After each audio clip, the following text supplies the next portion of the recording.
ദൈവകൃപയുടെ 365 ദിവസങ്ങളെന്ന സമ്പൂർണ്ണ പരിശുദ്ധ ബൈബിൾ വായനാ ശുശ്രൂഷയിലേക്ക് ഏറ്റവും സ്നേഹപൂർവ്വം യേശുനാമത്തിൽ സ്വാഗതം ചെയ്യുന്നു. ഇന്ന് 108-ാം ദിവസം. 2 ദിനവൃത്താന്തം 21 മുതൽ 23 വരെയുള്ള അധ്യായങ്ങളാണ് ഇന്ന് നമ്മൾ വായിച്ച് ധ്യാനിക്കുക. യൂദാ രാജാവായ യഹോറാം, അഹസ്യ രാജാവ്, അത്താലിയ രാജ്ഞി തുടങ്ങിയവരെക്കുറിച്ചെല്ലാം ഈ ജീവന്റെ വചനഭാഗങ്ങളിൽ നമ്മൾ വായിക്കുന്നു. പരിശുദ്ധാത്മാവിൻ്റെ നിറവിൽ ഈ വചനം വായിച്ച് ധ്യാനിക്കാൻ ദൈവം നമ്മളെല്ലാവരെയും അനുഗ്രഹിക്കട്ടെ. ഈശംസിഹായ്ക്ക് സ്തുതിയായിരിക്കട്ടെ. ദിനവൃത്താന്തം 2-ാം പുസ്തകം 21-ാം അധ്യായം. യഹോറാം യഹോശാഫാത്ത് പിതാക്കന്മാരോട് ചേർന്നു.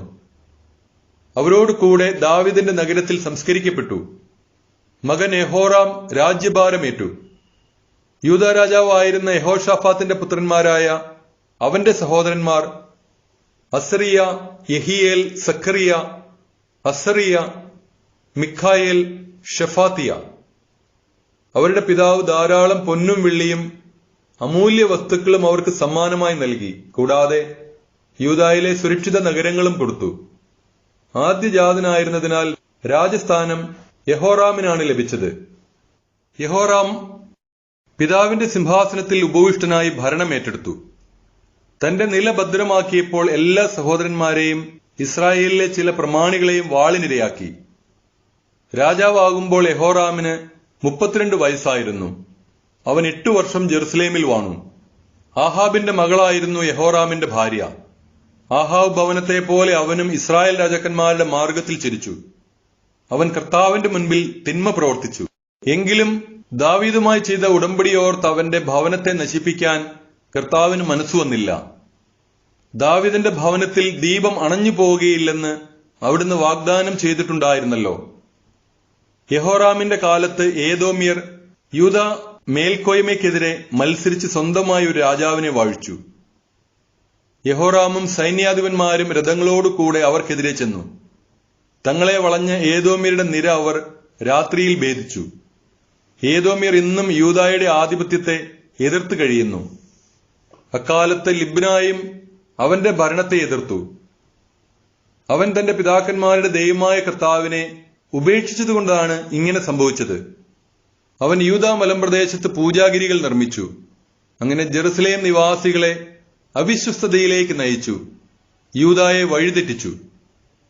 ഏലിയ പ്രവാചകന്റെ ഒരു കത്ത് അവന് ലഭിച്ചു. അതിലിങ്ങനെ എഴുതിയിരുന്നു: നിന്റെ പിതാവായ ദാവീദിന്റെ ദൈവമായ കർത്താവ് അരുളിച്ചെയ്യുന്നു, നീ നിന്റെ പിതാവായ യഹോശാഫാത്തിന്റെയോ യൂദാ രാജാവായ ആസായുടെയോ മാതൃക പിൻചെന്നില്ല, മറിച്ച് ഇസ്രായേൽ രാജാക്കന്മാരുടെ വഴിയിൽ നടന്നു. ആഹാബ് ഇസ്രായേലിനെ എന്നതുപോലെ നീ യൂദായെയും ജെറുസലേം നിവാസികളെയും അവിശ്വസ്തതയിലേക്ക് നയിച്ചു. പിതൃഭവനത്തിൽ നിന്നേക്കാൾ ശ്രേഷ്ഠരായിരുന്ന നിന്റെ സഹോദരന്മാരെ നീ കൊന്നുകളഞ്ഞു. ഇതാ കർത്താവ് നിന്റെ ജനത്തിന്റെയും നിന്റെ മക്കളുടെയും ഭാര്യമാരുടെയും വസ്തുവകകളുടെയും മേൽ മഹാമാരി വരുത്തും. നിനക്ക് കുടലിൽ ഒരു കഠിന രോഗമുണ്ടാകും. അത് അനുദിനം വർദ്ധിച്ച് കുടൽ പുറത്തുവരും. എത്യോപ്യരുടെ സമീപം വസിച്ചിരുന്ന ഫിലിസ്തീനിലും അറബികളിലും കർത്താവ് യഹോറാമിനെതിരെ ശത്രുത ഉളവാക്കി. അവർ യൂദായെ ആക്രമിച്ചു. രാജകൊട്ടാരത്തിൽ കണ്ടതെല്ലാം അവർ കൈവശമാക്കി. രാജാവിന്റെ ഭാര്യമാരെയും മക്കളെയും തടവുകാരാക്കി. ഇളയ പുത്രനായ യഹോവാഹാസ് അല്ലാതെ ആരും അവശേഷിച്ചില്ല. ഇതിനുശേഷം കർത്താവ് അവന്റെ കുടലിൽ ഒരു തീരാവ്യാധി വരുത്തി. 2 വർഷം കഴിഞ്ഞ് രോഗം മൂർച്ഛിച്ച് കുടൽ പുറത്തു വന്നു. കഠിന വേദനയിൽ അവൻ മരിച്ചു.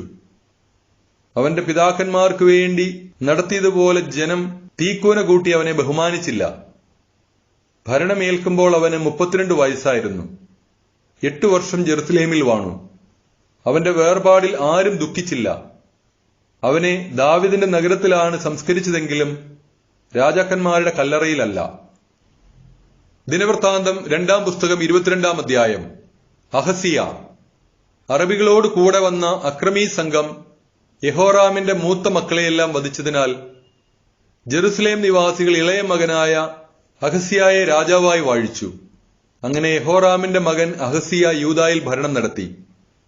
ഭരണമേറ്റപ്പോൾ അഹസിയായ്ക്ക് 42 വയസ്സായിരുന്നു. അവൻ ജെറുസലേമിൽ 1 വർഷം ഭരിച്ചു. ഇസ്രായേൽ രാജാവായ ഓമ്രിയുടെ പൗത്രി അത്താലിയ ആയിരുന്നു അവന്റെ അമ്മ. മാതാവിന്റെ ദുഷ്പ്രേരണ നിമിത്തം അഹസ്യ ആഹാബ് ഭവനത്തിന്റെ മാർഗത്തിൽ ചരിച്ചു.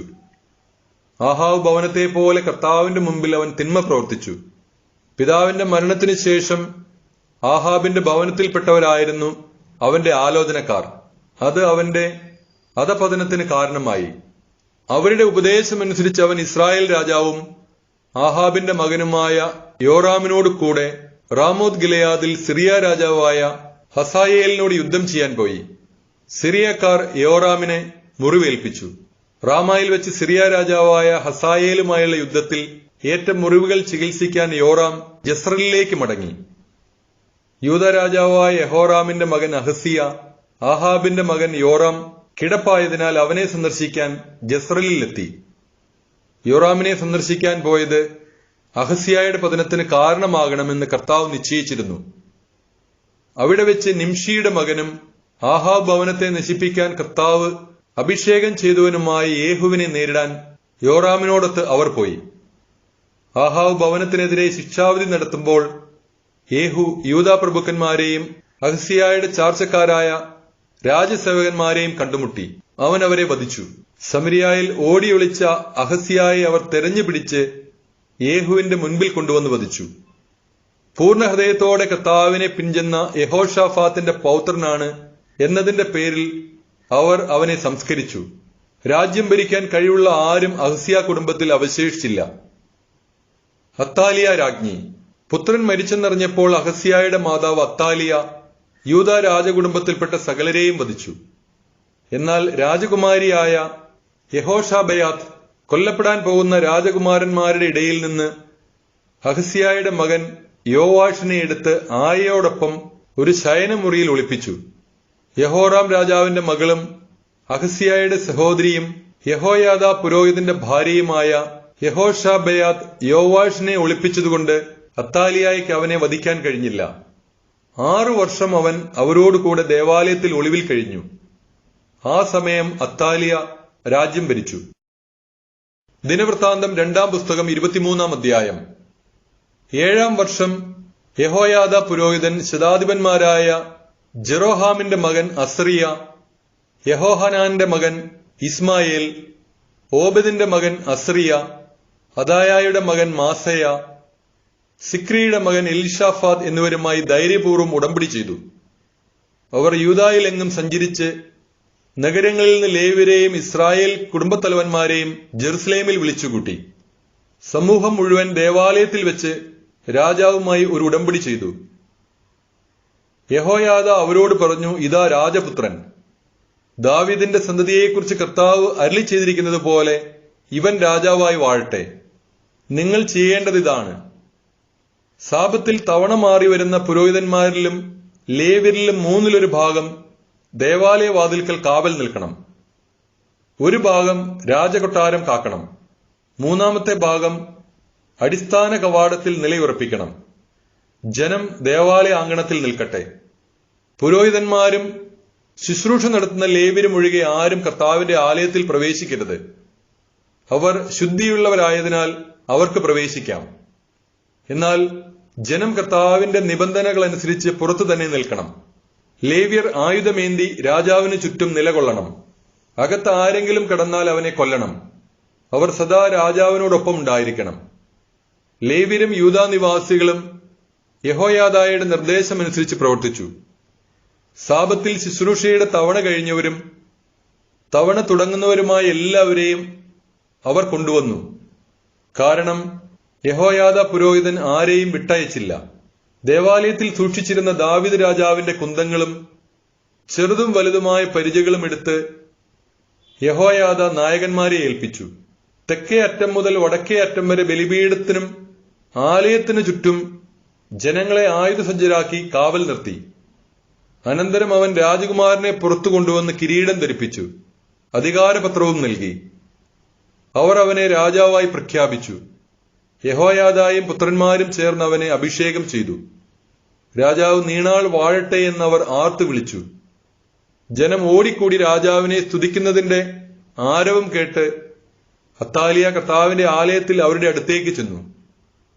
ദേവാലയ കവാടത്തിൽ സ്തംഭത്തിന് സമീപം രാജാവ് നിൽക്കുന്നത് അവൾ കണ്ടു. സേനാനായകന്മാരും കാഹളം ഊതുന്നവരും രാജാവിന്റെ അടുത്ത് നിന്നിരുന്നു. ജനമെല്ലാം ആഹ്ലാദഭരിതരായി കാഹളം മുഴക്കിക്കൊണ്ടിരുന്നു. ഗായകർ സംഗീതോപകരണങ്ങളുമായി ആഘോഷത്തിന് നേതൃത്വം നൽകി. അത്താലിയ വസ്ത്രം കീറി രാജദ്രോഹം, രാജദ്രോഹം എന്ന് വിളിച്ചു പറഞ്ഞു.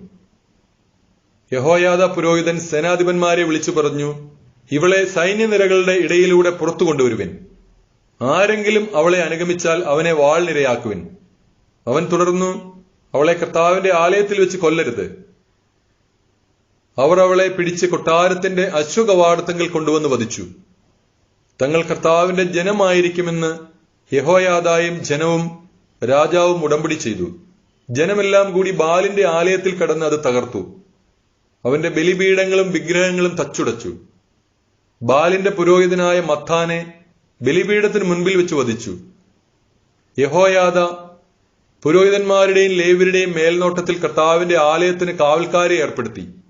ദാവീദ് തന്റെ വിധിപ്രകാരം സന്തോഷത്തോടും ഗാനാലാപത്തോടും കൂടെ മോശയുടെ നിയമമനുസരിച്ച് കർത്താവിന് ദഹനബലികൾ അർപ്പിക്കുന്നതിനും അവിടുത്തെ ആലയത്തിന്റെ ചുമതല വഹിക്കുന്നതിനും ലേവ്യ പുരോഹിതന്മാരെയും ലേവ്യരെയും നിയോഗിച്ചിരുന്നു. ഏതെങ്കിലും വിധത്തിൽ അശുദ്ധരായവർ കർത്താവിന്റെ ആലയത്തിൽ പ്രവേശിക്കാതിരിക്കുന്നതിന് വാതിൽ കാവൽക്കാരെയും യഹോയാദ നിയമിച്ചു. സേനാനായകന്മാർ, പൗരമുഖ്യർ, ദേശാധിപന്മാർ എന്നിവരുടെയും ജനത്തിന്റെയും അകമ്പടിയോടെ അവൻ രാജാവിനെ കർത്താവിന്റെ ആലയത്തിൽ നിന്ന് ഉപരികവാടത്തിലൂടെ കൊട്ടാരത്തിലേക്ക് ആനയിച്ചു. സിംഹാസനത്തിൽ അവരോധിച്ചു. ജനം ആഹ്ലാദിച്ചു. അത്താലിയ വാളിനിരയായതോടെ നഗരം ശാന്തമായി.